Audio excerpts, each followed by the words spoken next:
Well, hey, North Park Community Church, it's Pastor Luke here with another episode of First Looks, and we are continuing in our series called Prayers for the Church.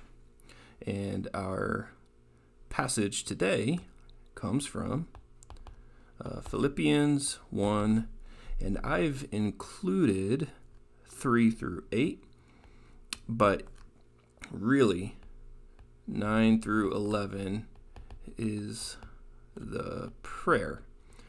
But I think including 3 through 8 is helpful for us to get the context. And so the prayer itself, let's just go ahead and find that, is going to be, nope, that's not it. I jumped up a little high here. Here we go. There it is. And it is my prayer. There we go. So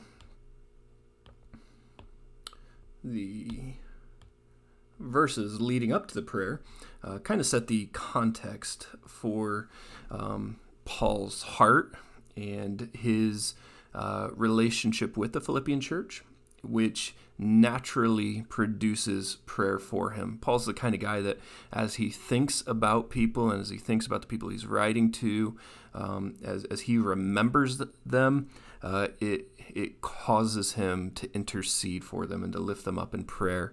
And it's pretty common in his letters that when he includes the prayer reflects the reason that he's writing to them in the first place.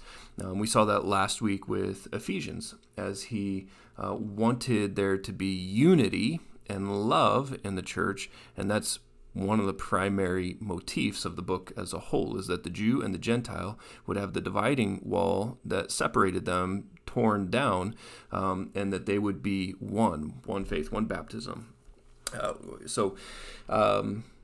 So with Philippians is a book that is all about joy.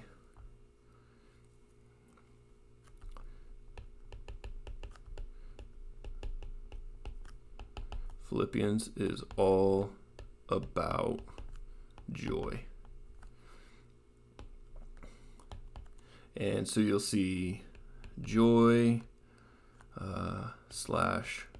rejoice repeated often. Okay. And so that's going to naturally come out. So let's just go ahead and move kind of quickly. I've got some additional things for us to look at today that I don't normally do, but I think it will be fun and maybe a little bit helpful because sometimes I'll mention things like this in my sermons with the original language. So let's go ahead and just walk through this fairly quickly, and then we'll look at some keywords that I think will be helpful. So, okay. I thank my God in all my remembrance of you. So there you go. Paul's thinking about him.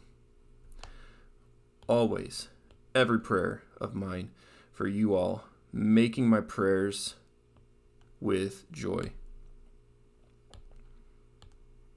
Let's get that joy right there. Okay. Because of your partnership, fun. This right here is koinonia.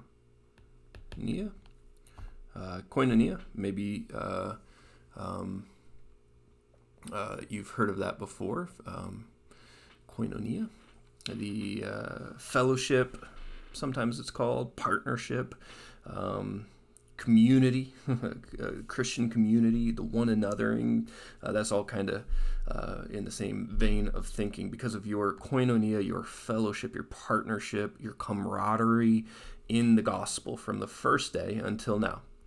And I am sure of this, that he who began a good work in you will bring it to completion at the day of Jesus Christ.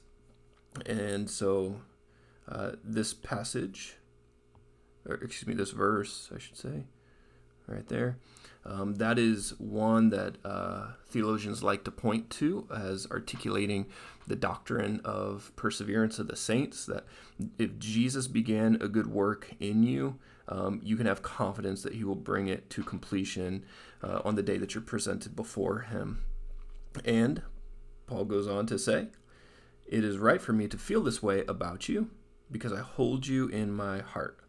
Now, we're going to come back to this in just a moment because I want to look at a couple key words here. I want to look at feel. I hold you in my heart, particularly both in my imprisonment and in the defense and confirmation of the gospel. For God is my witness, how I yearn for you with all the affection of Christ Jesus. So we'll come back and look at that in just a moment.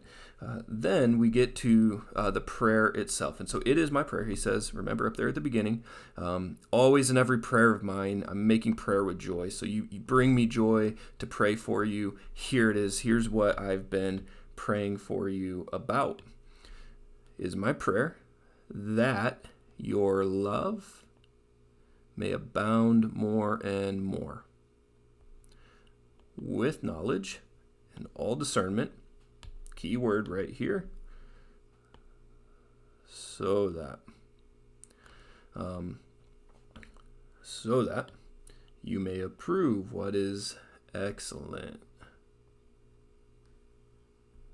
and be pure, blameless for the day of Christ, filled with the fruit of righteousness that comes through Jesus Christ, to the glory and praise of God. Okay, so some things that I want to note here.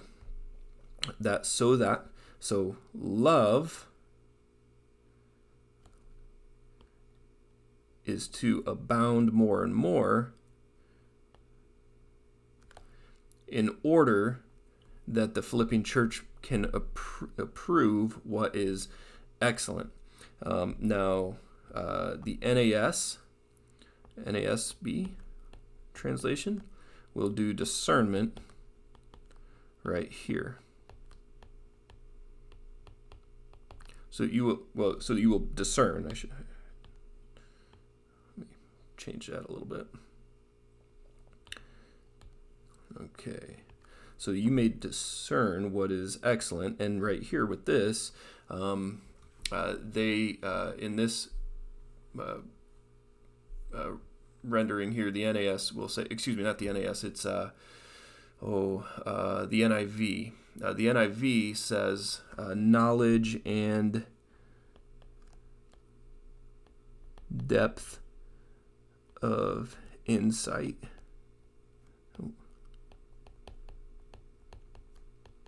This is the NIV rendering right there. So you'll see that there are some variations in the translations on how they articulate the Greek here in English. But here's the primary point that I want us to grasp that I think is really important. In Ephesians,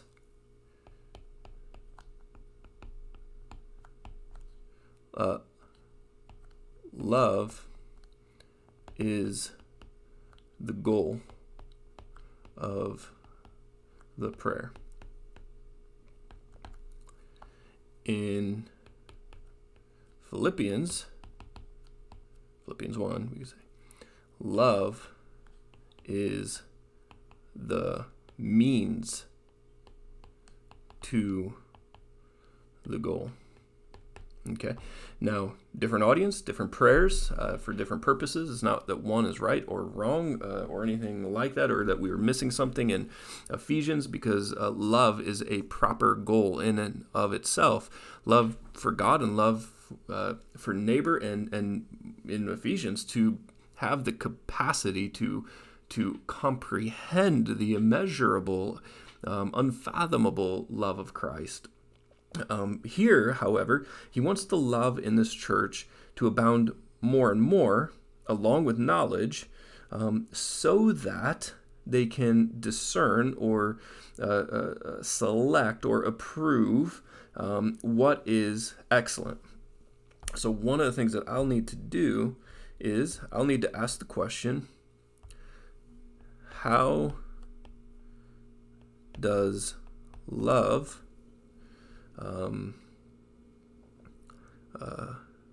lead to excellence? Because that's what he wants them to do. He wants them to approve and presumably pursue and approve and follow through on excellence. And we find out more about that excellence. It's not just getting 100% on your test, but this is an excellence that is pure. This is an excellence that is blameless. And this is an excellence that is called the fruit of righteousness. That's what ought to be proved, because as the love abounds, they will approve what is excellent, and so be. And so be. Okay, so as they approve what is excellent, they will be pure, blameless, and filled with the fruit of the righteousness that comes through Jesus Christ, to the glory and praise of God. This, I think, will be a really delightful prayer to preach, and prayer to pray for you all at North Park and for us together, because we see what love looks like, we could say. And when we see what love looks like, we can better walk in love.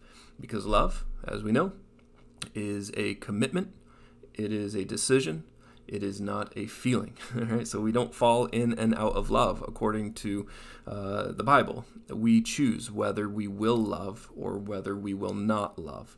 And so as we commit to love, as that commitment to regard others as better than us, as more significant than us, of greater importance than us, to be committed to their good.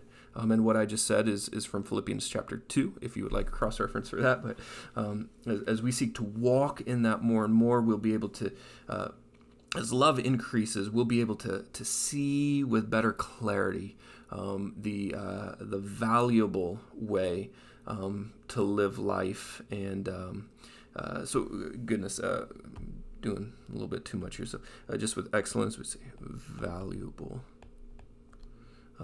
That's another worthy or worth, maybe worthwhile. Let's see what is worthwhile. And worthwhile and worthy, we'll put them both in there. Okay.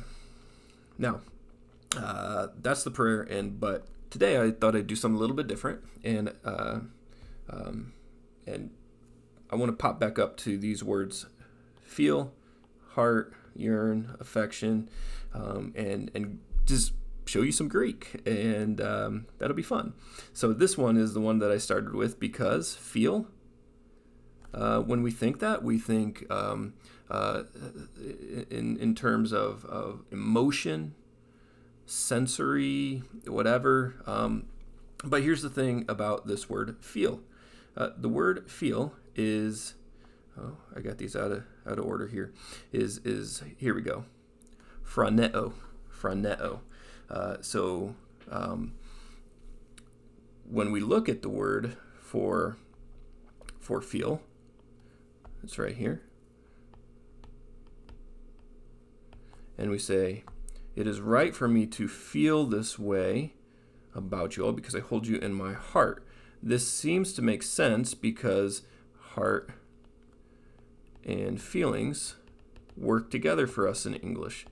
And we'd say emotions, and actually, no, because we know that this word, cardia, we talked about it last week, is your will, volition, thought, center, command, center of soul. We could say that. That's what the heart is in biblical language. And so this word phroneo, let me come back down to it right here. You'll see it right there, phroneo. Here's the in the English transliteration there. And it means to think, to set one's mind on, to be wise, to have understanding. As we look at the different ways that the ESV translates this word, we'll see mind, minds, think, observes. Those are this is the most numerous way it's translated. Here's the second most numerous way it's translated. And so feel is like one of these words. Just one time it's translated like that. In the Septuagint, which is the Greek translation of the Old Testament, the Hebrew Old Testament, where there were these Hebrew words right here, the Hebrew-speaking and Greek-speaking translators chose to use this word phroneo to translate the Hebrew word. And so that's to have success, understand, comprehend up here at the top, to become wise or wisely, to teach, to understand, to pay attention, consider, teach, and then, interestingly right here, also to feed, graze, drive out, pasture, shepherd, and protect. And so these are the Hebrew words that this Greek phroneo seems to be the best way to capture these Hebrew words. And so we see that this is clearly thinking or having wisdom that's being talked about. So this is actually, should probably be, it is right for me to think this way about you because I hold you in my heart. Now, we come down to yearn and affection. Let's look at affection. This is a fun word to say, and I've got it way down here. Okay, so it's this right here, splunknon, splunknon. That's it right there, and so sometimes it's translated as heart because we associate our emotions with our heart, and so English translators know that we tend to do that, and so sometimes it'll take splunknon and use the English heart with it, but it's also translated to tender. It is bowels. It is affection or affections, and so literally it's this right here. It's your inward parts. It is, if you look down here, it is your belly, internal organs. So this is the Septuagint. So the Hebrew for belly and internal organs, your intestines, your gut. The Greek splunknon is used to translate your bowels, your intestines. And interestingly over here, it's also the feeling of love or loving. And so it's when you get the butterflies in your stomach. So that's splunknon, is when you miss somebody so much that you feel it in the gut, in the emotions. And so that's what Paul is talking about with his affections. And so when we use the English affections, I don't know, it seems to me to be a little bit of a bland word, just affections. But he's saying deep in my gut. Deep in my gut. That's how I yearn for you. Like I am physically feeling my longing for you. and it just, what this does is it just communicates to us the intensity to which Paul loved this church. And that's what I want to focus on here is he thinks about them because they're in his heart. So he's spending time remembering them, thinking about them, but he just legitimately longs for them deep down in his gut. He feels it. And so here we go. And here's one more as well. So in every prayer right here, this is another word that I got, that I have drawn up for us. Deesis, which is prayer and supplication. And so your petition when you're praying. Now, the word that is normally used is prosukamai, and that's the more I don't know, that's one of the other words for prayer that you see often. But this one in particular, look at some of the Hebrew words that they use, deesis, for cry of jubilation and rejoicing, a call for help, a scream or a cry. Here we go. The cry of, screaming, yelling, a call for help, pleading, mercy, compassion, pardon, pleading. You can see that this is not just a trite thing for Paul. This isn't just routine. This isn't how shall we say, going through the motions for him. When he talks about praying for them, he uses this word right here that has emotion and intensity and fervency and it's deep in his soul as he prays for them. That's the word for prayer that's right here, and we need to grasp the gravity of this. And so, as in order to get the whole feel and emotion and tone of this passage, because when we get all of that about the way he prays for the church and the way he thinks about the church and how he feels it deep in his gut, then when he rolls into his prayer, it's got more to it, more substance to it, because it's undergirded by this deep heart and passion for these people. He doesn't just pray some theologically correct prayer. It is theologically correct. He is giving his soul to them. He's pouring it all out as he prays on their behalf. And so, yeah, I'm going to get to preaching if I don't stop right now. And so with that, I'm super excited to preach this passage. I know it's just a little bit of a different first look here. And I don't usually do things like this, but I just thought this would be a fun occasion because I've been just referencing some Greek just in the last couple of weeks, and so just to show you some of these words. This is from my Bible software that does all of this stuff, which is an awesome gift to be able to just have these kinds of really helpful charts and just models set out to do word studies and things like that. And so just thought it might be fun for you to see some Greek, and so with that, church, I love you, I'm praying for you, and I can't wait to preach this passage on Sunday. God bless.